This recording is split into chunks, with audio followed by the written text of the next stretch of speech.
vamos a nuestra sección Diálogo Directo. Como siempre, también agradecemos infinitamente al doctor Jaime Chichuca, que siempre atiende nuestras invitaciones, ¿sí?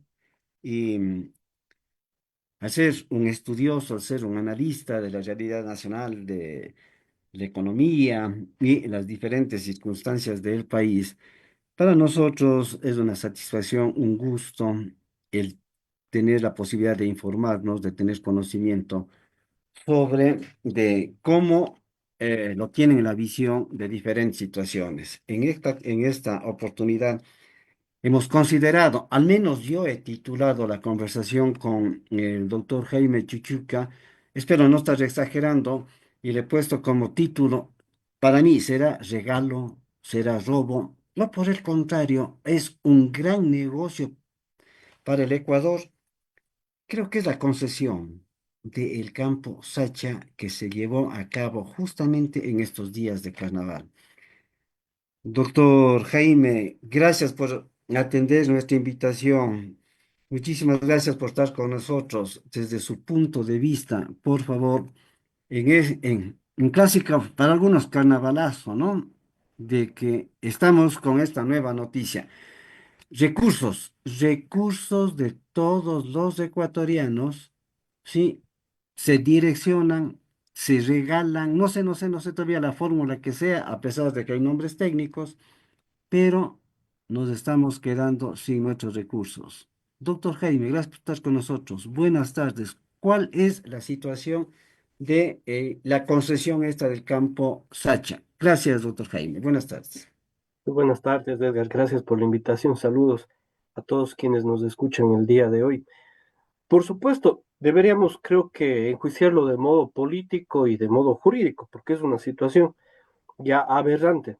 Creo yo que se encuentra dentro de la traición a la patria, junto a otros dos casos más. El primero, el caso de Chatarra Rusa, que dio un paso hacia atrás del presidente Noboa.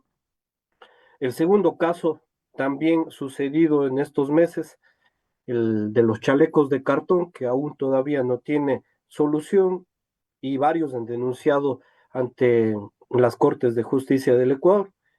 Y el tercer caso, obviamente, es el del campo Sacha, en el cual los ecuatorianos estamos perdiendo numerosos miles de millones de dólares. Para entrar en materia sobre el campo Sacha, tenemos en cuenta lo siguiente de modo objetivo. Estos son datos de Petroecuador. De acuerdo a Petroecuador, hay un promedio de producción de 76.000 barriles de petróleo diarios en el campo Sacha en el año 2024. En el año 2024. Se cerró con una producción de 77.000 barriles de petróleo diarios en diciembre de 2024. Tengamos en cuenta este dato. Solamente poniendo a promedio $70 por cada barril, son 1.967 millones de dólares anuales. Si descontamos los $7 de gastos de producción, que es más o menos un estimado que han dado expertos petroleros. Incluso le escuché hoy al exministro de Energía y Minas de comparte este mismo criterio, Santos Albite, que tampoco era un gran negociante, que digamos, son 196 millones de dólares menos. Es decir, es un ingreso anual de 1.680 millones de dólares anuales que tenemos 2024. Para 2025 podría ser el mismo número, 1.683 millones de ingresos anuales. Esto significa para el Ecuador que es la quinta parte de la extracción diaria de petróleo.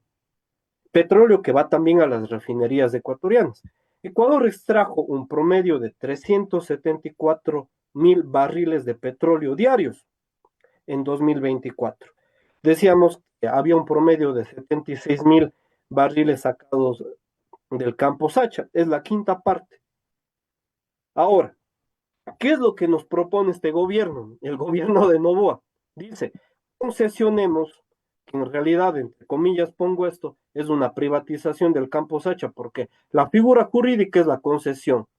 Se delega, se concesiona a este consorcio Sinopetrol. Sin embargo, tiene todos los ribetes de privatización porque durante 20 años el Ecuador podría recibir, por ejemplo, porque esto también hay cambios variantes de acuerdo a los ministros y viceministros. Un momento dijeron que Ecuador se iba a quedar con el 12.5%. Después decían que eso depende del barril de petróleo.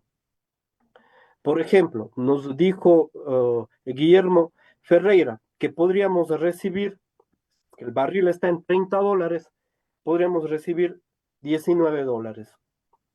Perdón, 19%. Si está en $30 del barril, recibimos 19%. Y que se subiría paulatinamente, progresivamente, esa entrega hasta los $120. Y de los $120 hacia arriba, se recibiría el 26%. Esto lo dijo recientemente.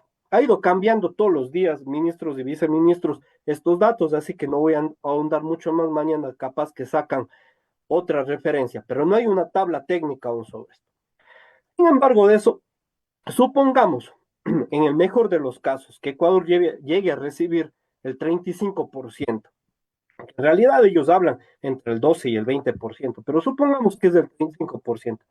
Ecuador dejaría de recibir 7.191 millones de dólares en estos 20 años de concesión. Mientras que si lo haría sin concesión, podría recibir 11.154 millones de dólares. Concesionando Ecuador apenas recibiría 3.963 millones de dólares. Es una pérdida total de más de 7.000 millones de dólares, ¿no? Repito, para que no marearnos tanto en esto. Ecuador estaría perdiendo 7.191 millones de dólares, pudiendo concesionarlo él mismo. Ahora, ¿qué es lo que ha hecho el gobierno? Ha hecho una maraña jurídica como siempre, ha rebasado leyes, constitución, decretos de ellos mismos y podríamos ir ahondando en estos puntos. Pero en todo caso, él ha entregado a Sinopetrol, que constituyen dos empresas, Amodaimi, que es la primera, y la segunda, que es Petrolia Ecuador S.A. Son las dos empresas hacia las cuales se les entrega, porque ellas hacen el consorcio Sinopetrol.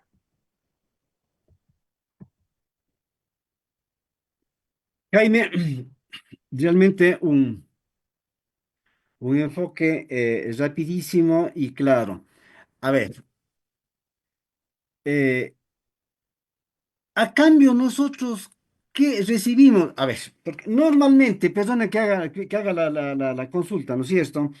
A ver, normalmente yo vendo un celular, a lo mejor vendo baratísimo, pero yo vendo, ¿no es cierto? Por un lado.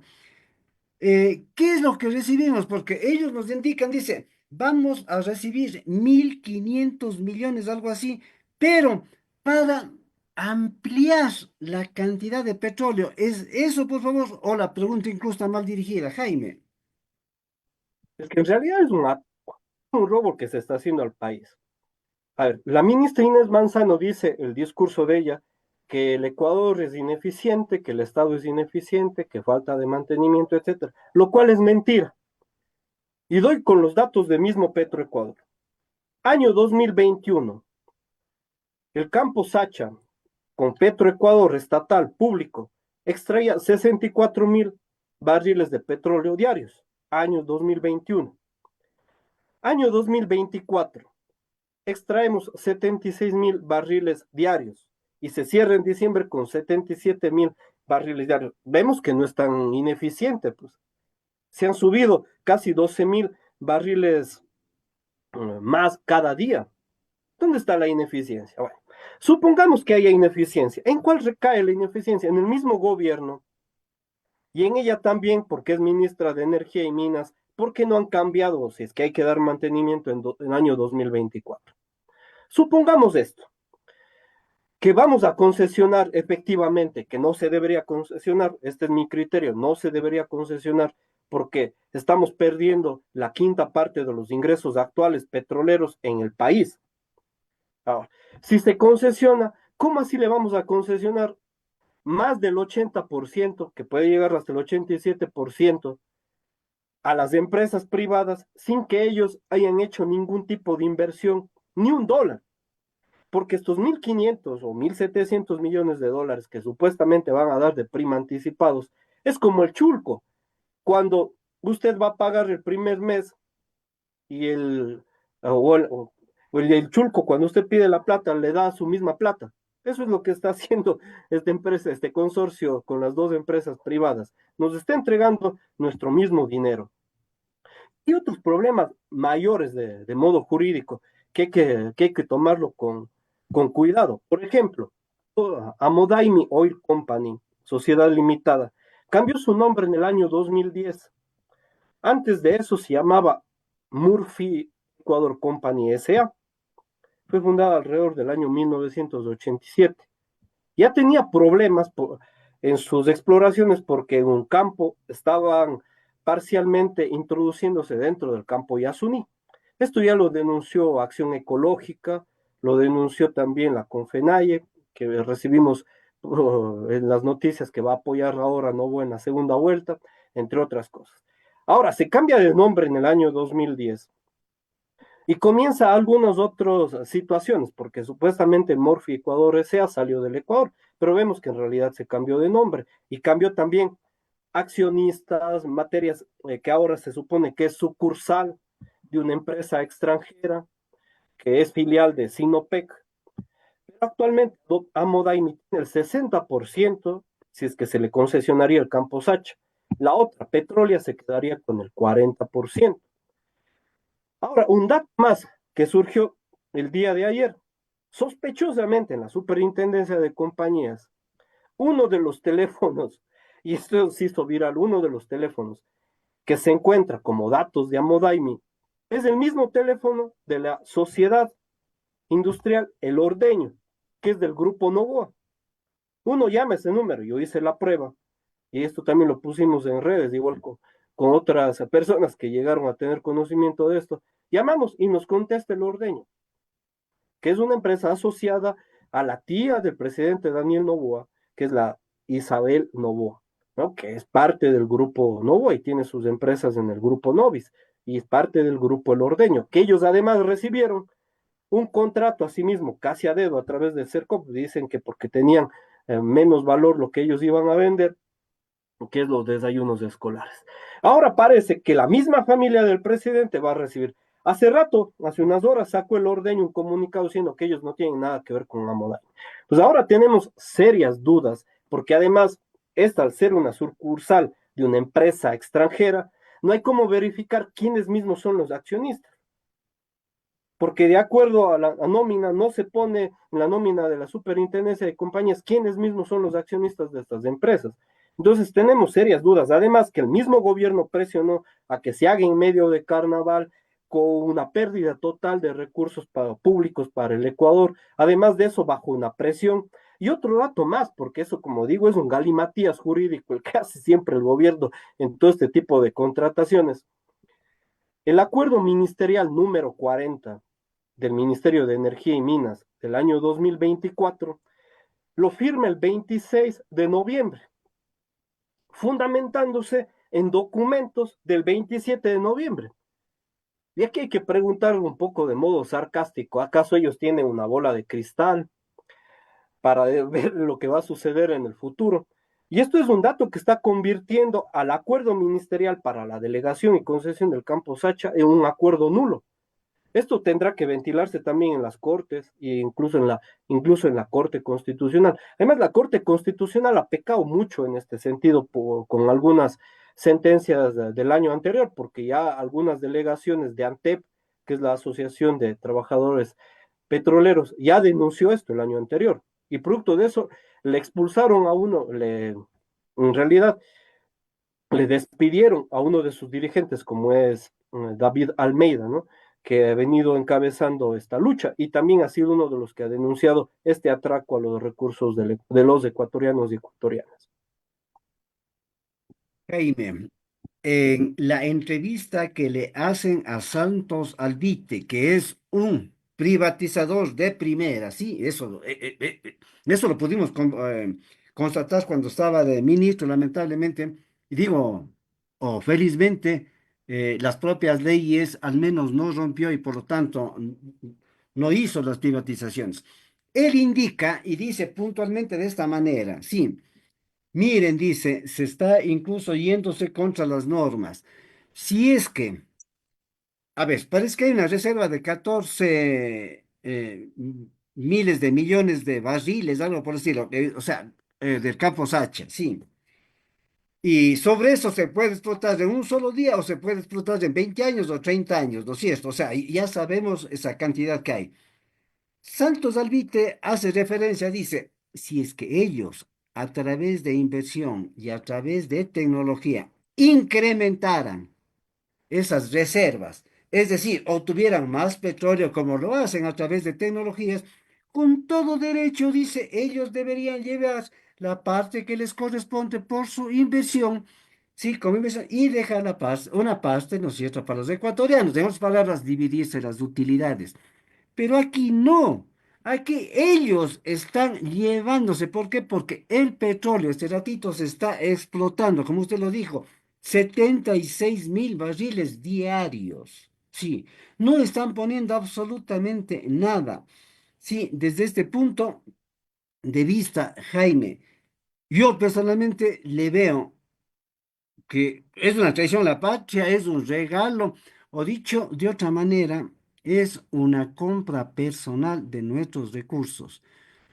Es compra personal, por favor, a ese respecto. Y de ahí para ir, ¿qué es lo que se debe hacer, Jaime? En realidad es una apropiación privada de los recursos públicos estatales de todos los ecuatorianos.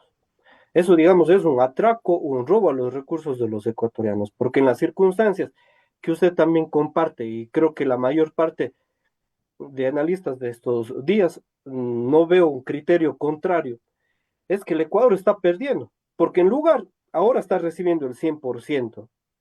Vamos a hacer un negocio para recibir del 12.5% y en el mejor de los casos hasta el 35.5%, puede ser el 20% en un promedio. ¿Por qué vamos a dejar de recibir ese otro 80%? Siendo que la mayor parte de inversión que ha realizado en el campo Sacha es Petroecuador y el Estado.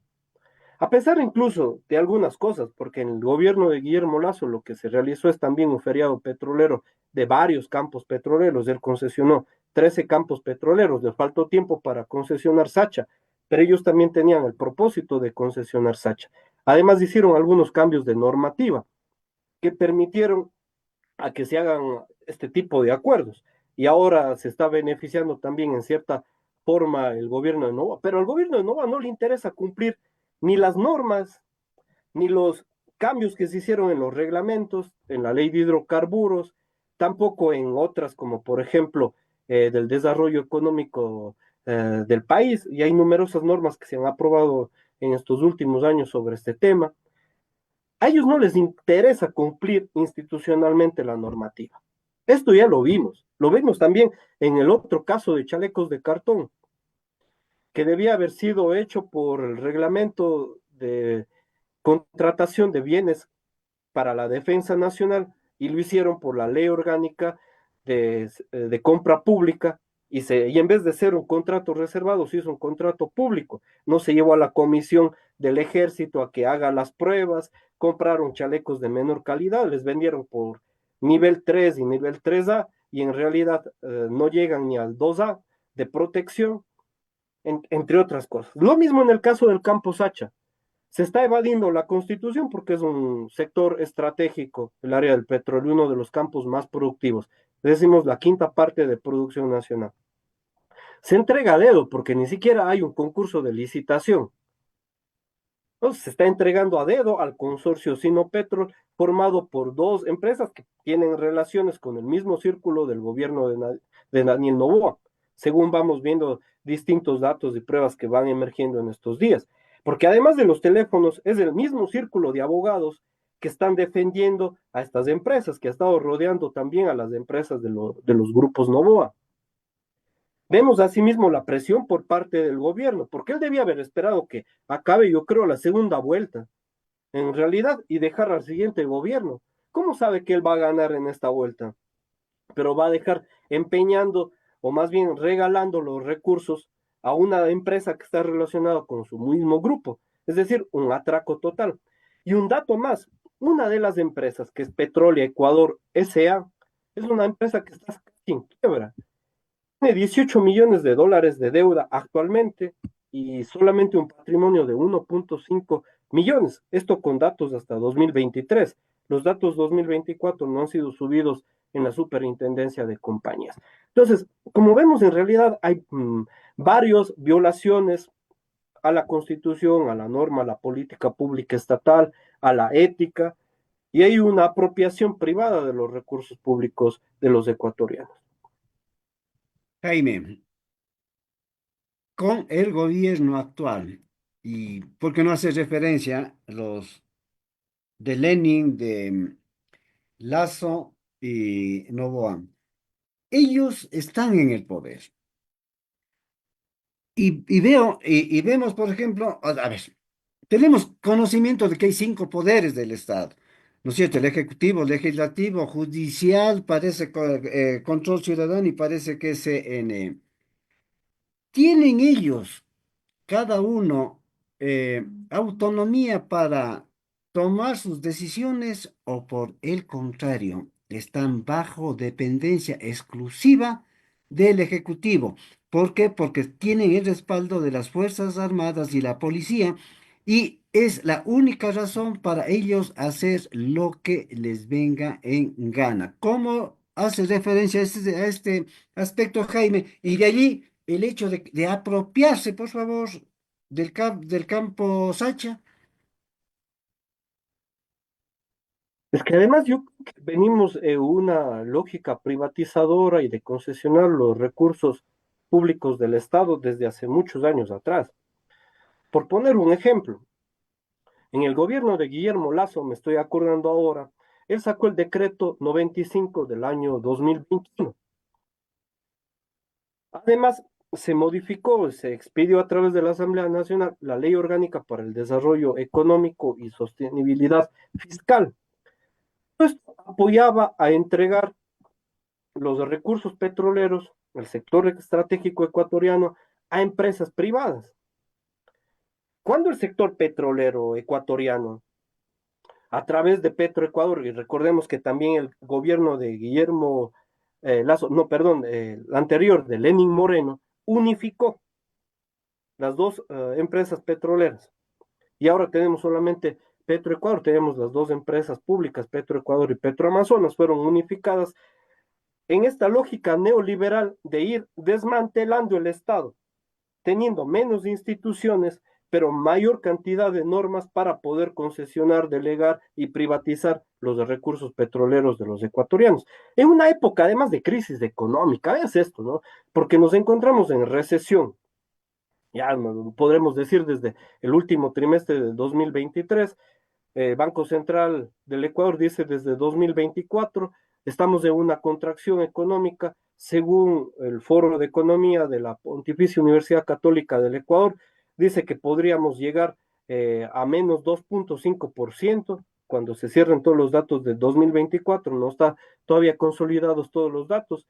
Según el Banco Central, en el mejor caso sería menos 1.5%, después de una crisis energética, que también ha sido producto de esto, porque ellos quieren entregar a las empresas privadas a que se construya las empresas eléctricas y por eso han dejado que el Estado no haga mantenimiento en el parque termoeléctrico y tampoco en el sector hidroeléctrico, construir nuevas hidroeléctricas, nuevas empresas eólicas o de energía alternativa. Entonces, todo esto es parte del discurso. Se está creando un mercado y esto es, yo creo que una de las conclusiones que estamos viviendo en estos años. Se está creando un mercado para el sector privado en el Ecuador dentro del campo de los recursos estratégicos. Petróleo, incluyendo energía eléctrica, gas, importación de combustibles, porque parte del petróleo que se saca en el campo Sacha va a las refinerías, refinería de Esmeraldas, por ejemplo. Entonces nosotros ya no tendríamos la misma cantidad de petróleo para refinar. También no se ha dado mantenimiento a la refinería Esmeraldas y se encuentra haciendo parches en los últimos gobiernos. Entonces, todo esto es parte de crear un nuevo mercado de los recursos energéticos para los sectores privados, tanto nacionales como extranjeros, porque la mayor parte de estos consorcios supuestamente extranjeros tienen accionistas ecuatorianos. Veamos esto bien, ¿no? Como lo hemos visto también en otras empresas. Siempre hay accionistas ecuatorianos que se valen a través del Estado cuando llega el presidente que se ajuste a sus propósitos y a través de ello logran tener algunos intereses para su lado. Entonces, yo creo que estamos en una perspectiva de crear una crisis, autosabotear al Estado, al gobierno, a través de los diferentes personeros que han estado, presidentes incluyendo, ¿no? Como usted bien decía, no es que sean solamente delegados y ministros, porque el presidente no es el principal responsable de lo que está sucediendo en este día con el Campo Sacha. Y lo es también la ministra Manzano y su viceministro, que a propósito, Ferreira es cuñado de Cintia Gelibert, vicepresidenta de facto. Entonces, incluso por ahí hay hasta nepotismo. Entonces, veamos que hay muchos problemas alrededor de esta creación de mercado para el sector privado. Así no gane Novoa en la segunda vuelta, por ejemplo, ellos se darían por bien pagados, ya que se fueron llevando gran parte de los recursos de los ecuatorianos con esto, porque estamos viendo a todas luces que hay una tajada que se irá llevando el sector o el círculo cercano del gobierno de Daniel Noboa. No puede haber más, porque es en realidad un contrato para el atraco, no es un contrato para el beneficio de los ecuatorianos. Jaime, dos aspectos a este caso. Lo último que hace referencia, ¿no es cierto? Si no gana Novoa, porque si gana Novoa, van a buscar la forma de buscar aspectos reservados 20 años y quién sabe qué cosas. El objetivo es, digamos, de que nos olvidemos y nos quedemos sin recursos, ¿no es cierto? Si es que gana. Si no gana Novoa, por favor, aparentemente ellos ya tienen legalizado todo, sí. ¿Cómo se puede revestir? No sé si está bien utilizado el término revestir. Por favor, esos recursos que son de todos los ecuatorianos, por un lado, ¿cómo se puede revertir? Y por otro lado, de una u otra manera, yo sí creo que los ecuatorianos tenemos que pronunciarnos, Jaime, no podemos dejar que nos roben. Desde su punto de vista, ¿qué es lo que debemos hacer, Jaime? Ahora, en la situación electoral pueden ocurrir muchas cosas. Pongamos el ejemplo de que gane el presidente actual, Daniel Noboa. Él estaría consolidando su fuerza autoritaria, la negación de la normativa, constitución y las diferentes instituciones. Ellos hablan incluso de cambiar la constitución, veamos si lo logran hacer en el caso hipotético de ganar. Pero asimismo, en el caso hipotético de ganar, ellos estarían proyectando la privatización ya no solo del Campo Sacha, sino de otros recursos energéticos más, petroleros, eléctricos, también sectores de minería, porque él tiene firmados 6 acuerdos para mega minería, entre ellos dos de los más grandes, que está Cascabel y Cangrejos, ¿no? Que son dos de las que se están queriendo sumar a los megaproyectos que ya están trabajando en el país. Aparte de eso, podríamos decir que llegamos a un mayor desmantelamiento del Ecuador bajo la lógica y del discurso de la inseguridad, porque esto también estamos en un régimen coactivo de estado de excepción permanente en todo el año 2024. Y esto ya no es que lo diga solo yo como analista político, bueno, que ese ha sido el título que me han puesto últimamente, sino que esto ya es parte de una resolución de la Corte Constitucional que salió la semana anterior. Dice, el Ecuador se ha convertido en un estado de excepción permanente en 2024 sin cambiar los límites de inseguridad. Entonces, con este proyecto que tiene en sus manos el gobierno, quiere sembrar un mecanismo disciplinario para asustar, atemorizar a las personas, además de que tenemos ya al Ecuador como el primer país con homicidios en Latinoamérica, 38.8 homicidios cada 100.000 habitantes. Entonces, a través de eso, se sigue atemorizando a la población. Mientras tanto, por debajo del escritorio, se van aprobando todas estas normas, concesionando, privatizando los recursos públicos. Del otro lado, en su pregunta, si gana la otra fórmula, que entiendo hizo una publicación también Luisa González en X, ella dice que revertiría la concesión del campo Sacha. Y hace un momento yo dije una de las cosas que hizo plataforma Ecuador hace un momento, una denuncia en Twitter, es sobre el acuerdo ministerial 40. que sería un acuerdo nulo. ¿Por qué es nulo? Porque ellos están respaldándose en normas e informes publicados desde el 27 de noviembre del 2025 en adelante, cuando el acuerdo es del 26 de noviembre de 2024. Entonces, acogiendo esa parte, se podría primero declarar como nulo el acuerdo ministerial número 40, que es la delegación. Y por tanto, todos los siguientes actos normativos, como por ejemplo el que firmó el día 28 de febrero la ministra Inés Manzano, delegando a Guillermo Ferreira la firma del contrato del Campo Sacha, también quedaría nulo. Entonces, esa sería, por ejemplo, una de las medidas. Y por supuesto hay otras, ¿no? Como dentro de la Corte de Justicia y también la Corte Constitucional, que ya hay denuncias. Y esperemos también que la siguiente época se cambien por lo menos algunas de estas figuras dentro de la Corte Constitucional y también en la Fiscalía. Porque, por ejemplo, la denuncia criminis que se hizo el día de ayer y antes de ayer sobre la relación de Amo Daimi con el ordeño, ya debería haber intervenido un juez y la Fiscalía para hacer allanamientos en Amo Daimi. ¿Qué es lo que está sucediendo? A ver si es que en realidad hay o no relaciones, porque esto podría ser producto de enriquecimiento ilícito, peculado, entre otros delitos más del ámbito penal. Entonces, hay numerosas alternativas, estimado Edgar. No, no creo que nos podamos constreñir. Esto, por supuesto, si es que gana la otra fórmula. Ahora, también puede ocurrir el otro escenario de que incluso ganando la otra fórmula, no se pueda revertir el campo Sacha y que se continúe bajo estas presiones. Entonces, siempre podemos compartir diferentes situaciones e irlas analizando en el pasar de los días. Y la ciudadanía debe denunciar, porque eso es una de las cosas que nos está faltando a los ecuatorianos y ecuatorianas. Últimamente hay temor a denunciar por diferentes motivos, pero debemos rebasar a ese temor para que en realidad se haga caso la voz de los ecuatorianos.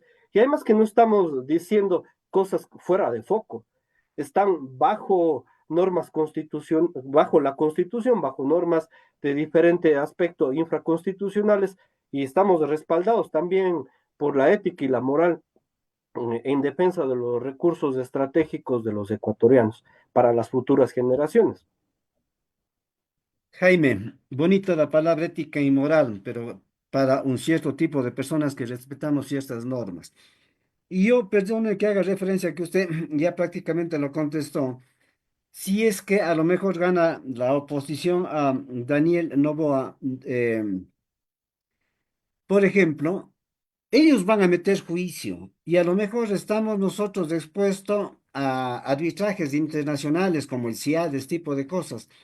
En otras palabras, prácticamente se llevaron porque se llevaron nuestros recursos. En realidad no, porque incluso la consulta popular de 2024 sobre el arbitraje internacional perdieron y tenemos otras formaciones también dentro de la Constitución que se podría elaborar y presentar dentro de las demandas internacionales, porque de hecho van a ver si es que se revierte los términos del campo Sacha, pero incluyendo, digamos, los diferentes escenarios posibles postelectorales, como digo en otro momento, la lucha continúa, porque los distintos sindicatos, organizaciones sociales, populares, que han venido luchando por la no concesión o privatización de los sectores estratégicos, deberán presionar a Daniel Noboa de ganar Daniel Noboa o a Luisa González de ganar Luisa González, porque no es tan fácil continuar estas medidas. Hay a veces que se olvidan, ya vienen nuevos procesos, se ventilan nuevos problemas en economía, en términos jurídicos, hay nuevas denuncias, hay problemas también de crisis política, económica.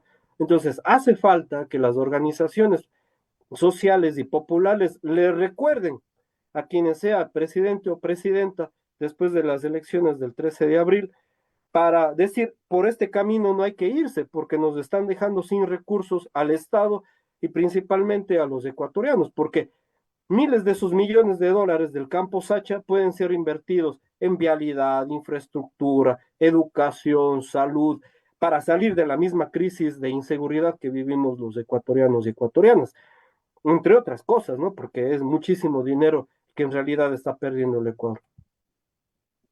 Jaime, lamentablemente en nuestro país cada vez estamos, digo yo, peor, pero habrá que algo hacer. Desde este punto de vista, por favor, vamos a elecciones, más tipo de casos, su, su mensaje con respecto a los ecuatorianos de qué es lo que deberíamos hacer. A lo mejor con relación a las elecciones, a lo mejor con relación a esto del aspecto Sánchez, a lo mejor con respecto a educación, digamos a diferentes aspectos, porque por favor estamos huérfanos de diferentes aspectos. Jaime.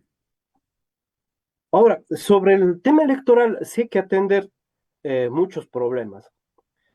Primero que hay una falta de debate público y esto lo vimos también en la primera vuelta, ahora en la segunda vuelta, al parecer se está delineando el debate por ese mismo sentido, de segregar, discriminar algunas preguntas que son importantes sobre la economía ecuatoriana, sobre la política, inseguridad, y más bien dejar algunos elementos y preguntas, incluso hasta inconstitucionales, para que se debata entre los dos finalistas de la segunda vuelta, lo que en realidad es un gran problema para el conocimiento de la ciudadanía. Entonces, este yo creo que es un hecho trascendental. Otro aspecto muy grave que sucede en el Ecuador es sobre el manejo del Consejo Nacional Electoral. 4 de 5 vocales están trabajando directamente para el gobierno de Novoa, empezando por la presidenta Diana Tamain. Nuevamente digo, no me canso de repetir que el hermano de Diana Tamain trabaja de cónsul en Estados Unidos, puesto por Daniel Noboa. Pita, otro de los vocales de Enrique Pita, tiene familiares contratistas dentro del Estado. Una de esas, la barcaza de Powership, en donde tiene un pariente que es contratista. También en las sesiones previas a la primera vuelta, el Consejo Nacional Electoral repartió vocalías a ADN en todo el país. Entonces, hay muchas de estas circunstancias. En el proceso electoral, además, ¿quién maneja, además del CNE, quién maneja el resto de los recursos para realizar las elecciones? Son las Fuerzas Armadas. Ellos imprimen papeletas, distribuyen papeletas, vigilan recintos y se encuentran en todo el territorio nacional. Y actualmente, con los comunicados que han sacado, la cúpula militar dice que defiende a Daniel Noboa. Y se encuentra desde la consulta popular de 2024 también Daniel Noboa con mayores facultades y potestades sobre las Fuerzas Armadas. Entonces, veamos también estas circunstancias. Hay un dominio casi total de las elecciones. Hay diferentes denuncias sobre fraude, etcétera. Vamos a ver aquí. ¿Quién puede haber hecho fraude o quién puede garantizar el fraude si es que el Consejo Nacional Electoral, Fuerzas Armadas e incluso el Tribunal Contencioso Electoral ha sentenciado a favor de Daniel Noboa? Yo me hago esa pregunta clara. Y de otra manera, las denuncias tienen que ser sustanciadas, tienen que ser fundamentadas, ¿no? Y en este caso, el Consejo Nacional Electoral a muchas denuncias ha dicho que no son válidas, así que